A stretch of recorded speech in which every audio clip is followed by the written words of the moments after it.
कल के सेशन के अंदर हमने डिस्कस किया refraction of light, principle of reversibility of light and refraction of light through the rectangular glass slab. ठीक है, और उसके अंदर हमने एक पॉइंट डिस्कस किया था लैटरल शिफ्ट। ठीक है, लैटरल शिफ्ट एक परपेंडिकुलर डिस्टेंस है इंसिडेंट रे और इमर्जेंट रे के बीच में जब लाइट का रिफ्रैक्शन ग्लास स्लैब से रहता है। ठीक है, अब देखिए रिफ्रैक्शन से रिलेटेड और कुछ भी डिफरेंट फिनोमेना हम डिस्कस कर रहे हैं।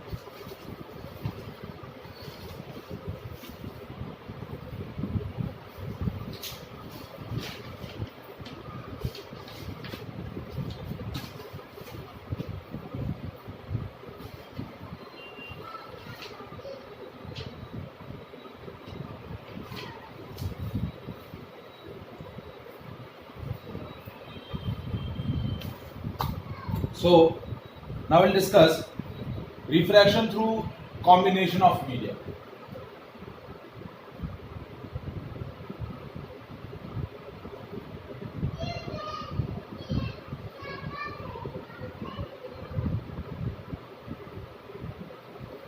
सपोज लाइट का क्या हो रहा है, मल्टीपल रिफ्रैक्शन हो रहा है। Light is travel from multiple different mediums. ठीक है, 3-4 मीडियम से पास हो रही है, तो जैसे जैसे लाइट अलग अलग मीडियम में ट्रेवर्स करेगी तो लाइट का क्या होगा, रिफ्रैक्शन होगा। लाइट अपने ओरिजिनल पाथ से क्या करेगी, डेविएट हो जाएगी। लेकिन फाइनली जब वापस रे उसी मीडियम में, जिस मीडियम में वो इनिशियली थी सबसे स्टार्टिंग में, उसी मीडियम में जब वापस आएगी तो क्या होगा, the angle of emergence is equal to the angle of incidence. ये हमेशा ध्यान रखिएगा, जब फाइनली जब रे स्टार्टिंग वाले मीडियम में एंटर करेगी, वापस इमर्ज करेगी, इमर्ज आउट होगी, तो एंगल ऑफ इमर्जेंस जो रहेगा that is equal to the angle of incidence. ठीक है, जैसे मैं एक एग्जांपल ले रहा हूं जिसके अंदर मैं कुछ डिफरेंट मीडियम्स का कॉम्बिनेशन ले रहा हूं।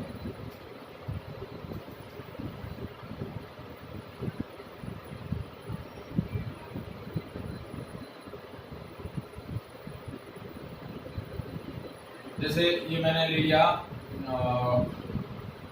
वाटर, ये ग्लास, और ये मेरा तीसरा मीडियम जो है वो मैंने ले लिया एयर। ये एयर है, ये भी। लाइट जो है वो इन 3 मीडियम से पास हो रही है। ठीक है, so when the light is travel from rare to denser medium, so bend towards the north. ठीक है, जैसे लाइट इस मीडियम में आई, ये इंसिडेंट है, जब इस मीडियम से आएगी बेंड टुवर्ड्स द नॉर्थ, क्या होगी, नॉर्मल की तरफ बेंड होगी। डायग्राम विजिबल है बेटा?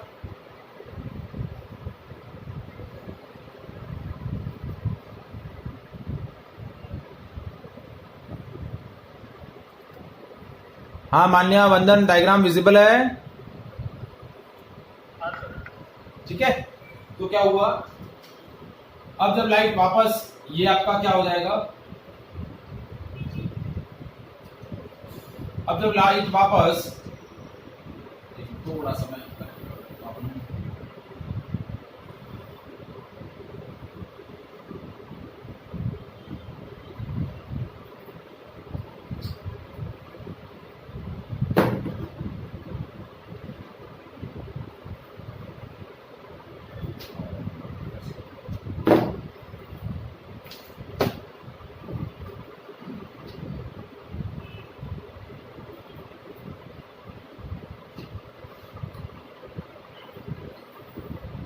ये वाटर, ये glass,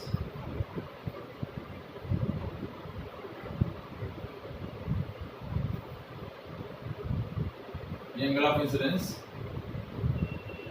bend towards the normal. ठीक है, ये आपका एंगल ऑफ इंसिडेंस, ये एंगल ऑफ रिफ्रैक्शन। फिर जब लाइट वापस सेकेंड मीडियम में जा रही है, ठीक है, ये नॉर्मल है, तो अगेन लाइट क्या होगी, अपने ओरिजिनल पाथ से फिर डेविएट हो जाएगी और अंदर की तरफ जाएगी। और जब फाइनली वापस लाइट जब एयर में आएगी, so it bends away from the north. तो ये जो रे है और ये जो इमर्जेंट रे है, दोनों क्या रहेंगे, हमेशा एक दूसरे के पैरेलल। क्या रहेंगे, पैरेलल। ये आपका इंसिडेंट रे और ये जो फाइनल इमर्जेंट रे होगा, दैट विल ऑलवेज पैरेलल। ठीक है, तो अब देखिए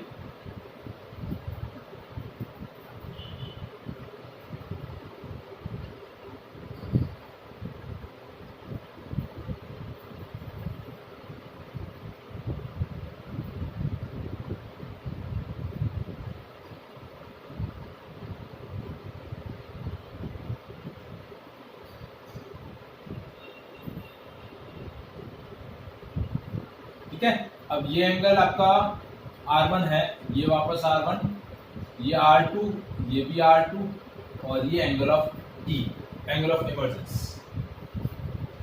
क्या हो गया, एंगल ऑफ इमर्जेंस। तो ये एंगल I और ये एंगल E इक्वल रहेंगे। अब जब इस पेयर के लिए यदि मैं क्या करूं, स्नेल्स लॉ अप्लाई करूं, इस मीडियम के लिए, एयर और वाटर पेयर के लिए यदि स्नेल्स लॉ अप्लाई करूं, इसका रिफ्रैक्टिव इंडेक्स n1 है, इसका n2, इसका n3 और ये वापस n1, तो क्या आएगा, sin I upon sin R1 is equals to n2 by n1, यानी दैट इज n21। ये मैंने अप्लाई किया एयर वाटर। फिर नेक्स्ट मैं पेयर ले रहा हूं वाटर एंड ग्लास। तो इसके लिए जब मैं अप्लाई कर रहा हूं तो sin R1 upon sin R2 that is n3 by n2 that is n32। और जब फाइनली जब वापस हमने कैलकुलेट किया थर्ड मीडियम के लिए, तो sin R2 upon sin E that is equals to n1 upon n3 that is n1। ये हमारा वापस पेयर कौन सा बनेगा, ग्लास एंड एयर। तो जब हम इन तीनों टर्म्स को मल्टीप्लाई कर रहे हैं वापस, देखिए एंगल I और एंगल E इक्वल रहेंगे। जब इन तीनों इक्वेशंस को आप मल्टीप्लाई करेंगे तो क्या आएगा, n21 into n32 into n13, इसका प्रोडक्ट क्या आएगा, 1। It will be always equals to 1। क्योंकि देखिए इन तीनों को मल्टीप्लाई करेंगे तो R1 cancel, R2 cancel, sin I और sin E ये भी कैंसिल हो जाएंगे क्योंकि एंगल I और एंगल E जो है वो इक्वल है। So this is called refraction through the combination of media. तो जितने नंबर ऑफ मीडियम से पास करेगा, जैसे सपोज यहाँ 5, 6, 7 मीडियम होते, तो जो भी पेयर आपका रिलेटिव रिफ्रैक्टिव इंडेक्स का जो पेयर बनता, उनका प्रोडक्ट, जितने भी पेयर्स बनते उन सबके रिलेटिव रिफ्रैक्टिव इंडेक्स के जो पेयर फॉर्म हो रहे हैं, उन सारे पेयर्स के जो प्रोडक्ट होंगे that will be always equals to 1। Is it clear, समझ में आया?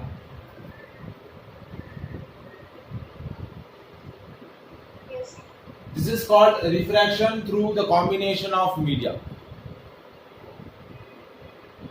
ठीक है, अब मैं कुछ रिफ्रैक्शन से रिलेटेड कुछ प्रैक्टिकल एप्लीकेशंस डिस्कस करना चाह रहा हूं। ठीक है, तो सबसे पहला जो पॉइंट है वो क्या है,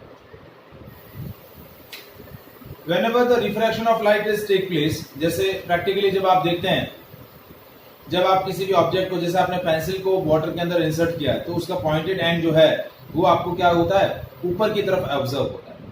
या फिर आप नॉर्मली कोई स्विमिंग पूल के अंदर स्विम कर रहा है और यदि आप उसको बाहर से ऑब्जर्व कर रहे हैं तो एग्जैक्टली क्या होती है, उसकी जो डेप्थ होती है, या हम स्विमिंग पूल के बेस को जब ऑब्जर्व करते हैं, ऊपर से देखने पर हमें बेस जो है वो बहुत ही नजदीक दिखता है, लेकिन प्रैक्टिकली उस बेस की जो डेप्थ होती है वो एक्चुअली ज्यादा होती है।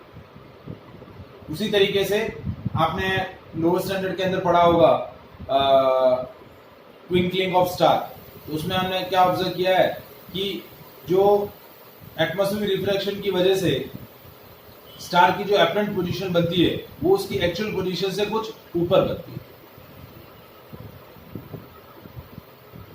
और वो एपरेंट पोजीशन भी कंटिन्यूअसली क्या होती है, चेंज होती रहती है। So this is called real and apparent height.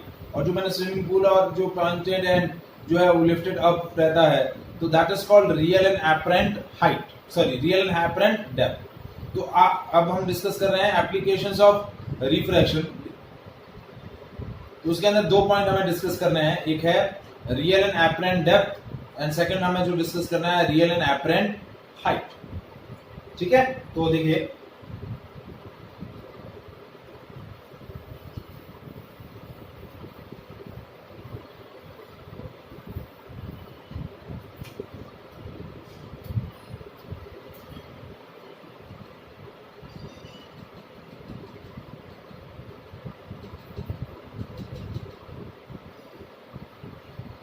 सबसे पहला है रियल एंड एपरेंट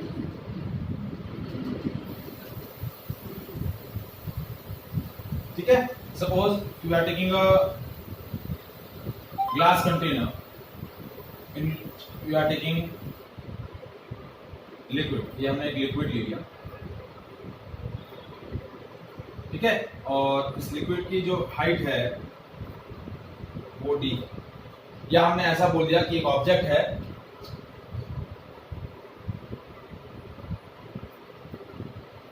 ये object which is placed at depth D. तो एक्चुअल डेप्थ ऑब्जेक्ट की क्या है,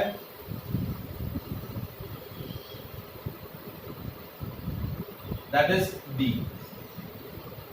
अब एटमॉस्फेरिक रिफ्रैक्शन की वजह से क्या होगा, उसकी एक एपरेंट डेप्थ बनेगी जो उसकी एक्चुअल डेप्थ से कम रहेगी।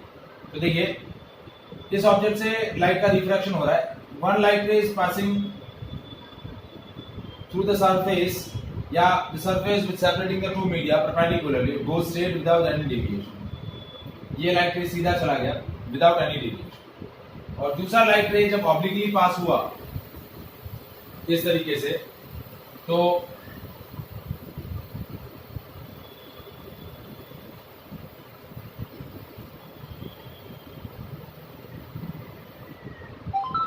अब क्या होगा, लाइट का रिफ्रैक्शन होगा।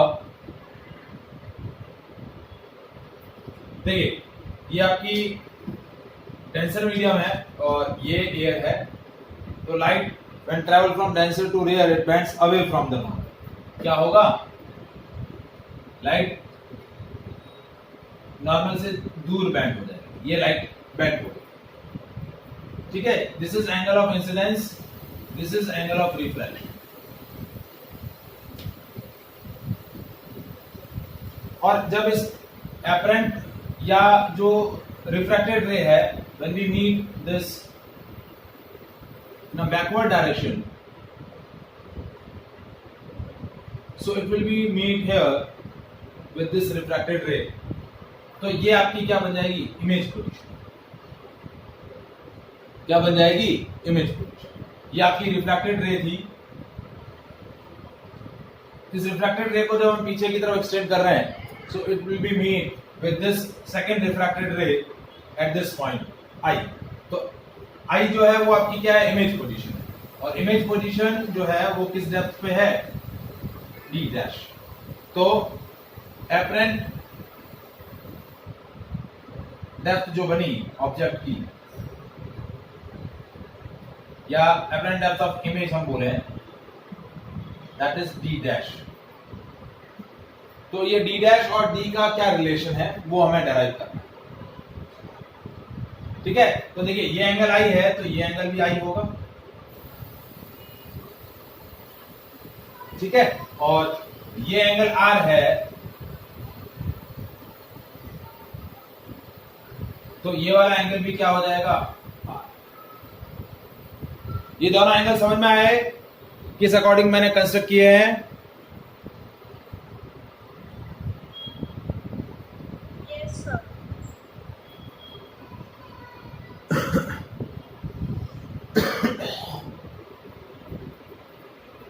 अब देखिए मैं लेबल कर लेता हूं, जैसे ये पॉइंट ए है, ये पॉइंट बी, ये ओ, ये आई। अब मेरा एक ट्राइंगल है, triangle A O B, it is a right angle triangle. और दूसरा ट्राइंगल है AIB, ये भी मेरा क्या है, या फिर BAI, ये भी मेरा राइट एंगल ट्राइंगल। तो पहला ट्राइंगल लिया मैंने, ट्राइंगल BAO, और इस ट्राइंगल के अंदर मैंने कैलकुलेट किया tan I। तो tan थीटा क्या होता है, परपेंडिकुलर अपॉन बेस। तो ये परपेंडिकुलर हो गया AB और बेस हो गया OA।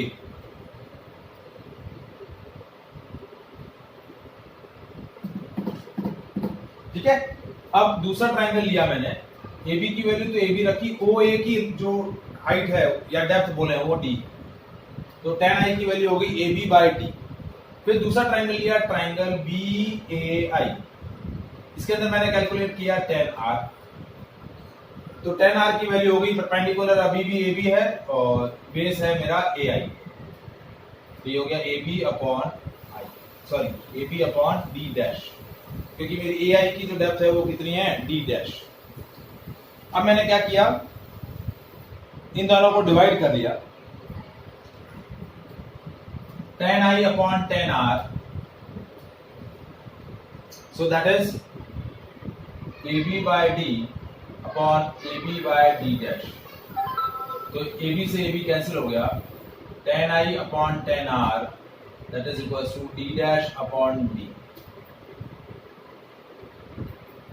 अब देखिए, जब एंगल बहुत ही स्मॉल रहते हैं, मतलब एंगल्स आर स्मॉल, तो क्या होता है, देखिए ट्रिग्नोमेट्री का एक लॉजिक है, जब ये थीटा बहुत ही स्मॉल रहता है, व्हेन थीटा इज स्मॉल, तो क्या होता है, sine theta is equals to tan theta and cos theta tends to 1, क्योंकि ये जो पॉइंट है, ये थीटा बहुत ही स्मॉल है, ये बेस और हाइपोटेन्यूज सेम हो जाता है, तो cos थीटा 1 हो जाता है और sin थीटा और tan थीटा नियरली इक्वल हो जाता है। तो वही लॉजिक हम यूज कर रहे हैं कि ये जो ऑब्जेक्ट ने और इमेज ने जो एंगल सब्सटेंड किए हैं वो बहुत ही स्मॉल हैं, तो tan I upon tan R ये रेशियो हो जाएगा sin I upon sin R। क्या हो जाएगा, sin I upon sin R, that is equals to D dash upon D। अब लाइट का रिफ्रैक्शन कैसे हो रहा है, डेंसर टू रेयर, क्या हो रहा है, डेंसर टू रेयर। तो अब यहाँ लॉजिक में क्या अप्लाई करूंगा, देखिए स्नेल्स लॉ अप्लाई कर रहा हूं। इस मीडियम का रिफ्रैक्टिव इंडेक्स यदि मैं सपोज कंसीडर कर लूं n, क्या कंसीडर कर लूं, n, refractive index of medium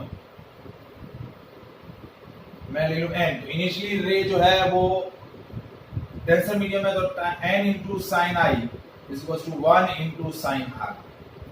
तो sine I upon sine R that is equal to 1 by n। Sine I upon sine R की वैल्यू क्या हो जाएगी, 1 अपॉन n। तो ये 1 अपॉन n की वैल्यू मैंने यहां रखी, तो 1 upon n is equal to d dash by d। तो d डैश की वैल्यू क्या हो जाएगी, d बाय n, यानी जो apparent depth I that is 1 by n times of actual depth. तो आपकी जो एक्चुअल डेप्थ से कम रहेगा आपका apparent depth, d dash is equal to d by n। Is it clear? Any doubt in this part?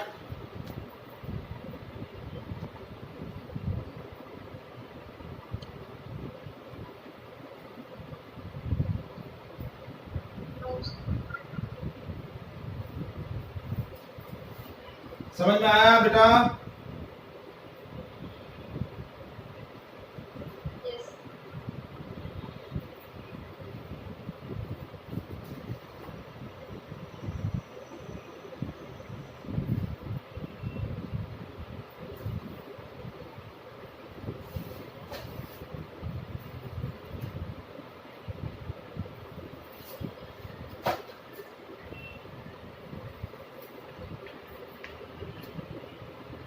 बंधन समझ में आया बेटा?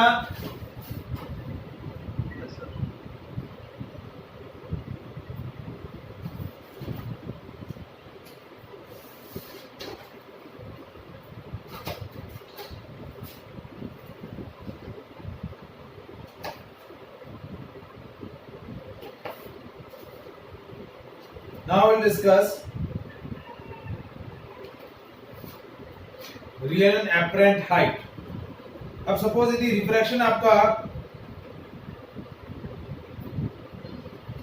रेयर से डेंसर नहीं, सॉरी डेंसर से रेयर नहीं, रेयर से डेंसर हो रहा है। क्या हो रहा है?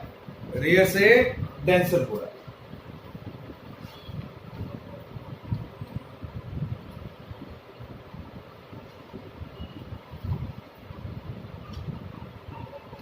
तो फिर किस अकॉर्डिंग आपकी एपरेंट हाइट बनेगी? तो वो एपरेंट हाइट आपको क्या करनी है? कैलकुलेट करनी।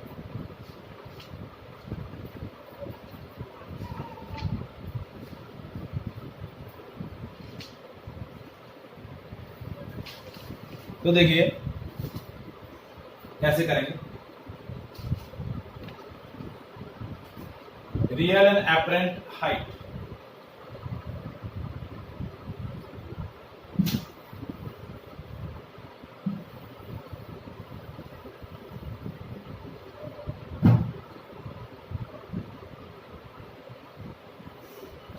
अब देखिए इस अकॉर्डिंग सिचुएशन है।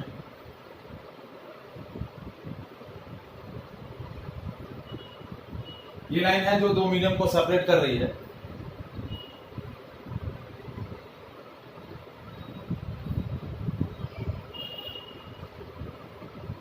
ठीक है, और ये एयर है।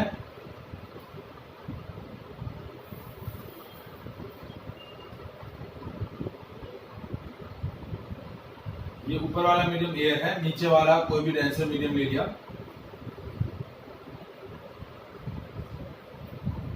Now object is at point this point, ठीक है, और इसकी एक्चुअल हाइट ये है h। एक लाइट रे सीधा जाएगा, सीधा पास हो गया।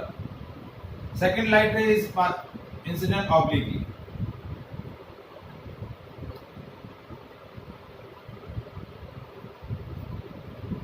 ठीक है, तो एक्चुअली जाना इस तरीके से चाहिए था, लेकिन बेंड टुवर्ड्स द नॉर्मल। क्या हो गया? नॉर्मल की तरफ बेंड हो गया।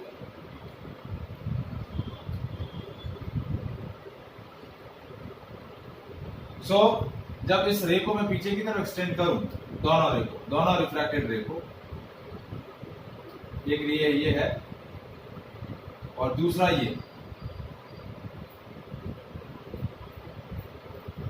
तो कहीं यहां आपका मीटिंग।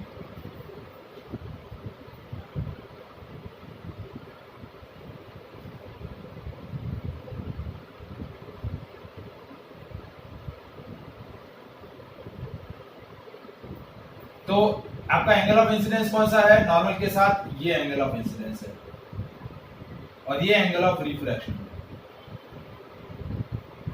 तो देखिए ये एंगल ऑफ इंसिडेंस, तो ये एंगल ऑफ इंसिडेंस यहां पर हो गया।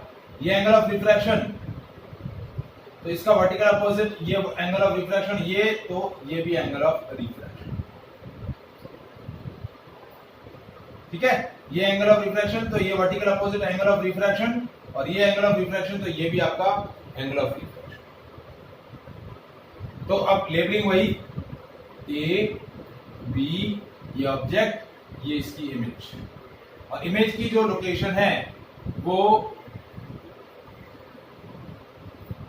ऑब्जेक्ट से ऊपर है। तो सपोज एक्चुअल हाइट जो है वो ऑब्जेक्ट की, तो यदि मैं h ले लूं, क्या ले लूं? h, और एपरेंट हाइट मैं ऑब्जेक्ट की ले लूं h डैश। ठीक है, अब वही दो triangle tan I and tan R, triangle ABO, तो tan I हो गया AB अपॉन AO, तो इस बार AO की वैल्यू जो है वो है h, AB अपॉन h। और सेम वही ट्राइंगल BAI, इसके अंदर tan R हमने कैलकुलेट किया, तो tan R AB upon AI, तो AI की वैल्यू इस बार क्या है? h dash. दोनों को डिवाइड किया तो ये रेशियो आया AB upon h upon AB, तो ये रेशियो आ गया h dash upon h। Tan I upon tan R का रेशियो क्या आ गया, एच डैश अपॉन एच। अब यहां मैंने स्नेल्स लॉ अप्लाई किया क्योंकि ये वाला मीडियम मेरा एयर है, राइट, एयर से डेंसर मीडियम में जा रही है, तो 1 into sine I is equal to N into sine R. तो इस बार sine I upon sine R ratio क्या हो गया, एन बाय। अब वही लॉजिक है कि tan I upon tan R को हम क्या ले लेंगे, sine I upon sine R, क्योंकि एंगल स्मॉल है तो टेन थीटा और साइन थीटा इक्वल होंगे, तो sine I upon sine R क्या हो जाएगा, एन बाय वन, और एच डैश अपॉन एच, और ये हो गया n, that is equal to h dash upon h. तो एच डैश की वैल्यू क्या होगी, एन इंटू एच। तो क्या हुआ, आपकी जो एपरेंट हाइट आई वो एक्चुअल हाइट का एन टाइम्स है, और एन क्या है, रिफ्रैक्टिव इंडेक्स ऑफ मीडियम।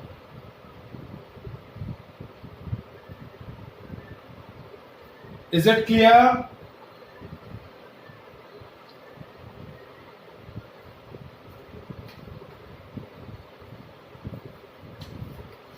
आया समझ में?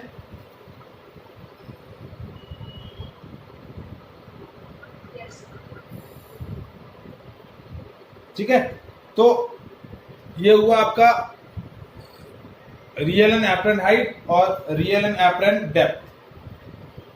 अब यहां एक जो हमने लास्ट टॉपिक जो डिस्कस किया था, रियल एंड एपरेंट डेप्थ, तो जब ऑब्जेक्ट डेंसर मीडियम में होता है तो डेंसर मीडियम से जब लाइट का रिफ्रैक्शन रेयर मीडियम में हो रहा है तो उसकी एपरेंट डेप्थ जो बनती है वो एक्चुअल डेप्थ से कम रहती है। क्या रहती है, एक्चुअल डेप्थ से कम रहती है। तो यहाँ एक पॉइंट वहां डिस्कस करना रहता है, दैट इज नॉर्मल शिफ्ट। क्या बोलते हैं, नॉर्मल शिफ्ट। तो नॉर्मल शिफ्ट क्या होता है, the height through which the object appears to be raised in denser medium. जिस हाइट से वो रेज हुआ है, मतलब इनिशियली बॉटम में था, बॉटम से वो थोड़ा सा ऊपर बन रहा है, तो the height through which the object is appears to be raised in the denser medium is called normal shift। तो नॉर्मल शिफ्ट हम कैसे कैलकुलेट करते हैं, जैसे देखिए ये हमने जो लास्ट आर्टिकल किया था, ये ऑब्जेक्ट यहां कहीं इसकी इमेज बनी और ये ए है, ठीक है। तो आपका नॉर्मल शिफ्ट क्या हुआ, height through which the object appears to be raised in a denser medium, that height is called apparent shift, normal shift। तो normal shift क्या हुआ, AO minus AI, AO minus AI। तो कितना raise हुआ, actually object था यहां लेकिन उसकी इमेज यहां बन रही है, तो ये इतना रेज हो गया, इतना रेज हुआ। तो AO की वैल्यू है D, ये है D, और AI की वैल्यू क्या है, AI है D बाय एन, ये हो गया D बाय एन, क्योंकि AI की वैल्यू है D डैश, तो D बाय एन, तो ये हो गया D 1 माइनस 1 बाय एन। तो इसको हम क्या बोलते हैं, नॉर्मल शिफ्ट। क्या बोलते हैं, normal shift. The height through which object appears to be raised in a denser medium, so that is called normal shift। is it clear?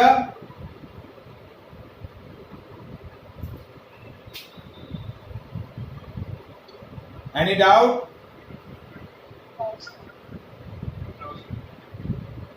ठीक है, जैसे हम नॉर्मली एक चीज को एक नॉर्मली प्रैक्टिकली ऑब्जर्व कर सकते हैं। जैसे आपने एक पेपर लिया और उस पेपर पर आपने क्या बना दिया, एक डॉट बना दिया। अब उस डॉट के ऊपर आपने एक ग्लास स्लैब प्लेस कर दी। क्या प्लेस कर दिया, ग्लास स्लैब, और रिफ्रैक्टिव इंडेक्स फॉर एग्जांपल 1.5, और उस ग्लास स्लैब की थिकनेस मैंने ले ली 10 सेंटीमीटर। तो by what distance the dot would be appear to be raised, किस हाइट से वो रेज होगा। तो आपको पहले क्या करना है, आपको एक्चुअल डेप्थ क्या दे रखी है, 10 सेंटीमीटर। अब उसकी एपरेंट डेप्थ क्या बनेगी, जैसे यहां डॉट बनाया हुआ है और उसको दिखेगा कहां, यहां पर, तो एक्चुअल डेप्थ आपको क्या दे रखी है, AO, दैट इज 10 सेंटीमीटर, ठीक है। एपरेंट डेप्थ क्या है,